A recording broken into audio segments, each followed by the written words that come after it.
Students, कैसे हैं आप सभी। Welcome to Drishti for success. In last video we have completed up to question number 52 of partnership. Today we will start from question number 53। Last video में हमने goodwill के तीनों फॉर्मूलों को अच्छे से रिवाइज किया था। आज गुडविल के बेसिस पे किस तरह के क्वेश्चंस बन सकते हैं उनको हम डिस्कस करेंगे। तो क्वेश्चन नंबर 53 में क्या कहा है, देखो। The average profit of a firm during the last few years are 50,000। हमें एवरेज प्रॉफिट दे दिया, ठीक है, यानी जिसको हम एक्चुअल एवरेज प्रॉफिट कहते हैं। तो हमें एक्चुअल एवरेज प्रॉफिट कितना दे दिया, 50,000। आगे, and the normal rate of return यानी NRR, normal rate of return in a similar business is 5%, is 5%। If the goodwill of the firm, अच्छा गुडविल भी दे दी हमें, गुडविल कितनी है, 1 lakh. At 5 year purchase of super profit, super profit के basis पे कैलकुलेट की हुई है goodwill. Find the capital employed by a firm, हमें क्या निकालना है, कैपिटल एम्प्लॉयड। सबसे पहले गुडविल का क्या फॉर्मूला होता है सुपर प्रॉफिट के बेसिस पे, तो गुडविल का फॉर्मूला होता है super profit multiply by number of year purchase.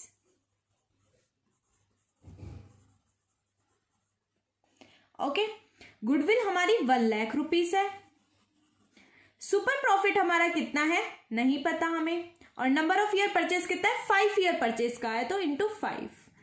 तो 1 लाख 5 मल्टीप्लाई में यहाँ के डिवाइड में, तो सुपर प्रॉफिट कितना हो जाएगा, सुपर प्रॉफिट हमारा हो जाएगा 20,000। ठीक है, 20,000 सुपर प्रॉफिट आ गया। अगर अब हमारे पास सुपर प्रॉफिट है तो हम सुपर प्रॉफिट का फॉर्मूला लगाएंगे। सुपर प्रॉफिट का क्या फॉर्मूला होता है, actual average profit minus normal profit. तो सुपर प्रॉफिट है 20,000 और एक्चुअल एवरेज प्रॉफिट है 50,000 माइनस नॉर्मल प्रॉफिट। तो नॉर्मल प्रॉफिट कितना हो जाएगा, नॉर्मल प्रॉफिट हो जाएगा 50,000 माइनस 20,000। तो हमारा नॉर्मल प्रॉफिट आ गया एक तरह से 30,000। ओके, अब हमें नॉर्मल प्रॉफिट मिल गया। तो हमें पता है नॉर्मल प्रॉफिट का क्या फॉर्मूला होता है, तो नॉर्मल प्रॉफिट का फॉर्मूला होता है capital employed into NRR upon 100। तो नॉर्मल प्रॉफिट है हमारा 30,000, कैपिटल एम्प्लॉयड पता नहीं, into normal rate of return है हमारा 5% अपॉन 100। 5 1 जा 5 20 जा 20 यहाँ डिवाइड में, वहां जाके मल्टीप्लाई में, तो 30,000 इंटू 20। तो कैपिटल एम्प्लॉयड कितना हो जाएगा, 3 2 जा 6 एंड 1 2 3 4 5, 1 2 3 4 5, यानी कितना हो गया हमारा कैपिटल एम्प्लॉयड 6 लाख। ऑप्शन में देखो 6 लाख है, कितना इजीली हो गया। जिनके हमें आंसर दिए हुए हम बस उनके फॉर्मूले लगाते चले गए और हमारा आंसर आ गया। क्या दिया हुआ था क्वेश्चन में, एक्चुअल एवरेज प्रॉफिट गिवन था, normal rate of return given था और गुडविल गिवन था। सपोज करो अगर आपको डायरेक्ट भी करना है तो कैपिटल एम्प्लॉयड का फॉर्मूला क्या होता है, नॉर्मल प्रॉफिट के बेसिस पे देखें तो capital employed into normal rate of return upon 100, क्योंकि हमें यहाँ पे असेट्स या लाइबिलिटी की इन्फॉर्मेशन नहीं दी हुई है, तो हम कैपिटल एम्प्लॉयड असेट या लाइबिलिटी के बेसिस पे नहीं निकाल सकते। जैसे लास्ट क्वेश्चन में हमने जो नेक्स्ट प्रीवियस वीडियो में किया था उसमें हमें क्या दिए हुए थे, टेंजिबल असेट्स दी हुई थी और आउटसाइड लाइबिलिटी दी हुई थी, तो हमें असेट्स और लाइबिलिटी के बेसिस पे हमने कैपिटल एम्प्लॉयड निकाल दिया था। ठीक है, इस बार हमें असेट्स लाइबिलिटी नहीं दी हुई है, मीन्स हमें गुडविल के बेसिस पे कैपिटल एम्प्लॉयड निकालना था। तो कैपिटल एम्प्लॉयड यूज होता है नॉर्मल प्रॉफिट के फॉर्मूले में, वो क्या होता है, capital employed into normal rate of return upon 100। तो इसके लिए हमें नॉर्मल प्रॉफिट चाहिए था, नॉर्मल रेट ऑफ रिटर्न तो गिवन था। नॉर्मल प्रॉफिट का हमारा फॉर्मूला होता है, एक्चुअली में नॉर्मल प्रॉफिट का बनता super profit equals to actual average profit minus normal profit. ठीक है, इसके लिए हमें सुपर प्रॉफिट चाहिए होता, सुपर प्रॉफिट के लिए हमें गुडविल का लगाना पड़ता। हम उल्टे से जाते तब भी यही स्टेप फर्स्ट होता। अब पीछे से आ रहे, सपोज हमें गुडविल का आंसर दिया हुआ है तो हमने गुडविल का फॉर्मूला लगा दिया, उससे हमें सुपर प्रॉफिट मिल गया तो हमने सुपर प्रॉफिट का फॉर्मूला लगा दिया, इससे हमें नॉर्मल प्रॉफिट मिल गया तो हमने नॉर्मल प्रॉफिट का फॉर्मूला लगा दिया। ऐसे लगाते चले गए और हमारे पास कैपिटल एम्प्लॉयड आ गया। तो बस इसके लिए आपको खाली फॉर्मूले लर्न होने चाहिए। फॉर्मूला हमने कौन कौन सा यूज किया, एक तो गुडविल, एक सुपर प्रॉफिट और एक नॉर्मल प्रॉफिट, बस 3 फॉर्मूले यूज किए और हमारा आंसर आ गया। ठीक है, ये तो मैंने आपको डिटेल से करके दिखाया, एग्जाम में इतना डिटेल में नहीं करना है आपको, बस फटाफट क्वेश्चन को कंप्लीट करना है। नेक्स्ट क्वेश्चन है हमारा question number 54। How is goodwill of a firm is created? Goodwill of the firm कैसे क्रिएट की जाती है? Due to reputation of the firm, या फिर extra earning capacity of a firm, both A and B, या neither A and B? बताओ क्या होगा इसका आंसर। तो इसका आंसर क्या होगा? Both A and B. Goodwill reputation से भी क्रिएट की जाती है और एक्स्ट्रा अर्निंग कैपेसिटी के बेसिस पे भी हमारी गुडविल कैलकुलेट की जाती है। ठीक है, नेक्स्ट क्वेश्चन है क्वेश्चन नंबर 55। क्वेश्चन नंबर 55 में क्या गिवन है? Which of the following factor do not effect the goodwill of the firm? इनमें से कौन सा फैक्टर ऐसा है जो फर्म की गुडविल को इफेक्ट नहीं करता? Component and competent and capable management, favourable location, favourable contracts, या नन ऑफ दिस? बताओ क्या होना चाहिए कि कौन सी चीज हमारी गुडविल को इफेक्ट नहीं करती है। तो इसका आंसर हो जाएगा डी, क्योंकि ये सभी हमारे गुडविल को इफेक्ट करती हैं। ठीक है, अगर लोकेशन फेवरेबल हुई तो ही हमारी गुडविल अच्छी जनरेट होगी, कॉन्टैक्ट अच्छे होने चाहिए, और कॉम्पिटेंट और कैपेबल मैनेजमेंट होना चाहिए, जिससे हमारी गुडविल बढ़ती रहती है। अगर इनमें से कुछ भी नहीं हुआ तो गुडविल पे इफेक्ट हो सकता है। अब हम करेंगे असर्शन रीजनिंग बेस्ड क्वेश्चन। इस चैप्टर के एमसीक्यूज हमने कर लिए हैं। पास्ट एडजस्टमेंट की जनरल एंट्रीज, P&L एप्रोप्रिएशन या करंट अकाउंट में क्या जनरल एंट्रीज होती है वो हमने कवर कर लिया, और गुडविल के क्वेश्चंस हमने कवर कर लिए, और नॉर्मल कैरेक्टरिस्टिक बेसिस पे भी हमने क्वेश्चंस कवर कर लिए। अब हम करते हैं असर्शन रीजनिंग, जिसमें स्टूडेंट्स को सबसे ज्यादा प्रॉब्लम आती है। तो देखो, ऑप्शन ए का मतलब हमेशा सेम रहेगा, हम कोई भी वीडियो बनाए या कोई भी आपका एग्जाम का पेपर हो। ए ऑप्शन होता है both assertion and reason are true and R is the correct explanation of assertion. Second option होता है assertion and reason are true, R is not correct explanation of assertion. Third होता है assertion is true but reason is false. Fourth होता है assertion is false but reason is true. ठीक है, क्या होता है, पहले में दोनों सही होते हैं और असर्शन का जो रीजन दिया हुआ है वो करेक्ट एक्सप्लेनेशन है। सेकंड में सही तो दोनों होते हैं बट रीजन असर्शन का करेक्ट एक्सप्लेनेशन नहीं है। थर्ड और फोर्थ बहुत इजी, अगर तुम्हें एक भी पता चल गया कि कौन सा ट्रू है कौन सा फॉल्स है तो सी या डी में से होगा। अगर असर्शन ट्रू है रीजन फॉल्स है तो सी, अगर असर्शन फॉल्स है रीजन ट्रू है तो क्या हो जाएगा? D option.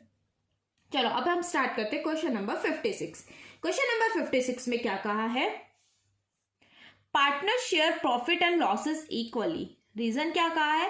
Partnership is the relation between person who have agreed to share the profit of a business carried on by all or any of them acting for all। ठीक है, partnership क्या है? एक रिलेशन है persons के बीच में जिसमें profit को शेयर किया जाता है। बिजनेस सभी पार्टनर्स मिलके कैरी करते हैं या किस सबके बिहाफ पे कोई एक पार्टनर कैरी करता है।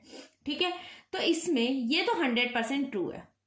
अब ये partner share profit and losses equally, नहीं, ये परमानेंट नहीं होता। प्रॉफिट एंड लॉसेस इक्वली कब शेयर करते हैं? जब पार्टनरशिप डीड एब्सेंट होती है। तो इसमें कुछ करेक्ट दिया हुआ नहीं है तो इसको हम क्या मानेंगे? फॉल्स मानेंगे। तो इसका आंसर क्या हो जाएगा? Option number D. Next question,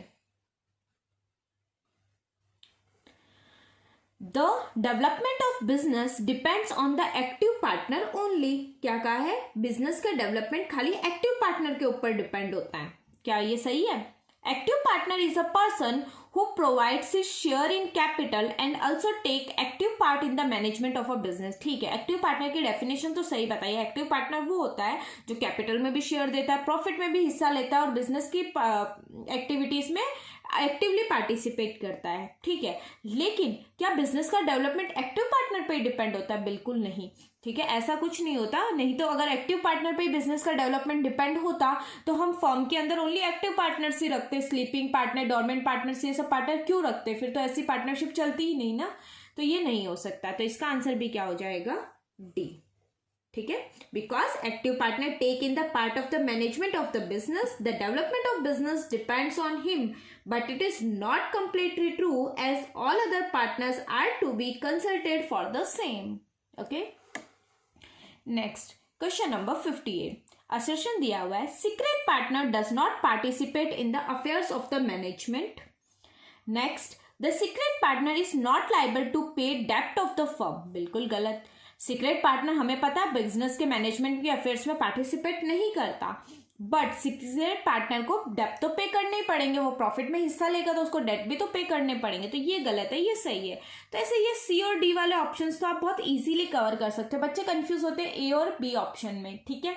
तो ये वाले क्वेश्चन तो आपके लिए बहुत इजी थे। फर्स्ट में हमने देखा partner share profit and losses equally ने, तो ये खाली तब ट्रू होगा जब पार्टनरशिप डीड एब्सेंट होगी, ठीक है। पार्टनरशिप डीड में ऐसा कुछ प्रोवाइडेड होगा, तो ऐसा कुछ क्लियर नहीं लिखा तो ये गलत होगा कि हमेशा ऐसा नहीं हो सकता।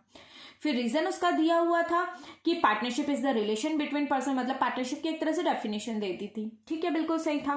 सेकंड वाले में हमें कहा था कि पार्टनरशिप खाली एक्टिव पार्टनर पे डिपेंड होती है, नहीं, पार्टनरशिप सभी पार्टनर्स के ऊपर डिपेंड होती है। अगर खाली एक्टिव पार्टनर की वजह से उनका ग्रोथ होता तो हम शायद पार्टनर्स दूसरे पार्टनर्स को कभी लेते ही नहीं, क्योंकि हमें क्या बोलते हैं, बिजनेस के अंदर बिजनेस को डेवलप करने के लिए ओनली पार्टिसिपेशन के अलावा कैपिटल वगैरह की भी जरूरत होती है।